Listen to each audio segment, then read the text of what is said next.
makanya masih banyak terjadi yang namanya korupsi. Nah, sebenarnya apa sih yang menjadi penghalang dan apa sih yang menjadi penyebab kenapa masih banyak korupsi, dan kira-kira ada nggak sih teknologi yang bisa memberantas korupsi selain manusia?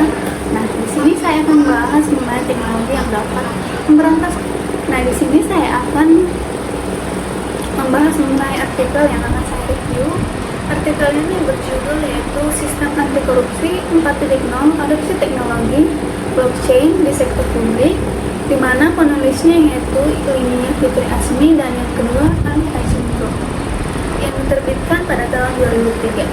Adapun beberapa poin yang akan saya review, yaitu yang pertama di pendahuluan. Artikel ini adalah wake up call yang membawa kita diskusi anti korupsi ke level yang teknologi yang lebih tinggi, di mana penulis melihat bahwa selama ini upaya pencegahan hanya menyentuh permukaan. Oleh karena itu, arah artikel ini adalah meyakinkan kita bahwa kunci untuk mencapai celah anti korupsi secara permanen adalah dengan menggunakan teknologi blockchain. Intinya begini teman-teman, kita semua tahu bahwa korupsi di Indonesia ini udah kayak penyakit kronis.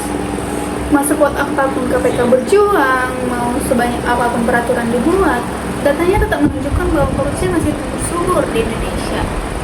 Nah, latar belakang dari penelitian ini yaitu bahwa upaya-upaya anti korupsi tradisional di Indonesia itu masih terasa sudah mentok. Data menunjukkan bahwa kerugian negara akibat korupsi tetap tinggi, yang mengidentifikasikan bahwa masalahnya bukan hanya pada moral individu, tapi pada sistem pengolahan data yang lemah. Sistem kita masih melalui centralized atau terpusat yang memberikan otoritas tunggal kepada beberapa pihak untuk memanipulasi catatan keuangan atau proses pembiayaan. Nah, landasan teori yang terdapat pada artikel ini itu data blockchain. Mungkin kita orang gampang bahwa ini adalah Bitcoin. Padahal intinya teknologi ini lebih dari itu. Penulis menjelaskan bahwa blockchain itu seperti buku besar digital yang dipegang oleh ramai-ramai. Bayangkan sebuah pencatatan transaksi kalau dipakai sistem yang lama yang mencatat cuma satu orang atau satu pusat data.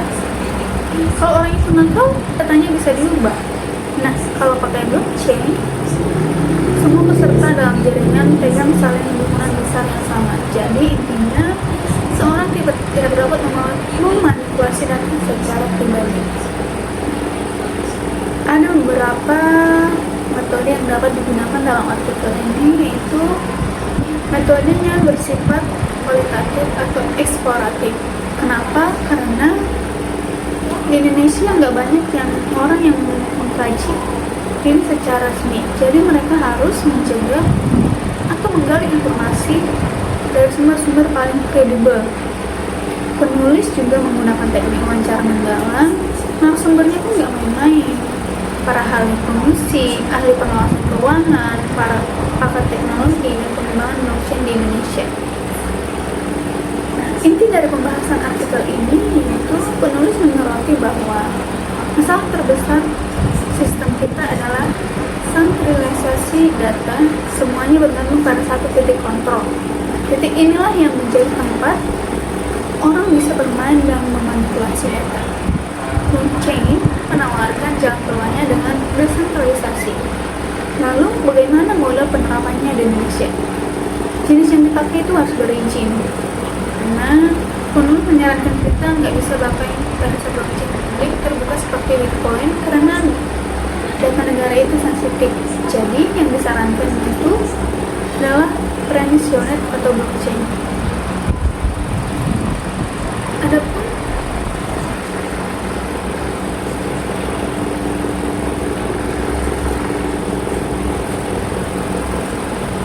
kesimpulannya yaitu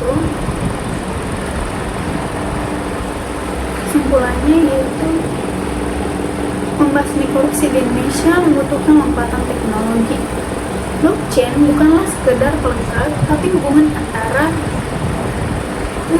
teknologi tekanan korupsi dengan sistem yang lebih lama diatasi dengan teknologi yang tidak bisa dibantah kebenarannya. upaya-upaya anti korupsi internasional sudah mentok. Kita butuh terobosan baru, sistematik, dan blockchain adalah jawabannya. Teknologi ini menawarkan transparansi dan akuntabilitas yang mutlak. Dengan menerapkan premisor, blockchain di sektor keuangan dan pengadaan, kita bisa merancang sistem anti korupsi 4.0 yang lebih lengkap dan kebal dari kecurangan. Walaupun begitu, artikel ini memiliki beberapa kekurangan, yaitu yang pertama, terlalu optimis. Artikel ini memang hebat, idenya juga cukup bagus. Tapi kita harus ingat, ini masih konsep di atas kertas. Penulis belum menunjukkan bagaimana blockchain ini bekerja dalam uji coba nyata di sebuah kementerian. Jadi keraguan tentang real world implementation atau penerapan dunia nyata masih ada. Dan kelemahannya tentu memiliki kelebihan. Kelebihan dari artikel ini yaitu pioner ide. Artikel ini berani menawarkan solusi yang futuristik dan disruptif. Mereka nggak takut keluar dari ide-ide anti korupsi yang sudah usung pendekatan holistik. Mereka nggak cuma bicara teknis, tapi melibatkan 3 pilar penting yaitu hukum atau KPK, keuangan BPKB, dan teknologi ahli IT. Ini menunjukkan pemahaman yang komprehensif. Yang kedua, upaya yang kuat. Penulis berhasil membangun urgensi dengan data-data yang korupsi yang valid, membuat pembaca merasa bahwa kita harus melakukan sesuatu dan sesuatu itu adalah blockchain. Rekomendasi yang dapat saya berikan untuk artikel ini yaitu yang pertama yaitu uji lapangannya di suatu unit pemerintah kecil untuk membuktikan kelayakan dan menemukan tantangan yang nyata. Yang kedua, rincian jalan peta regulasi. Sajian petanya diadopsi blockchain yang bertahap mulai dari fase pertama, fase kedua, dan fase seterusnya, lengkap dengan perkiraan analisis biayanya. Itu saja hasil review dari saya. Semoga bermanfaat kita mengenai belajar anti korupsi. Terima kasih.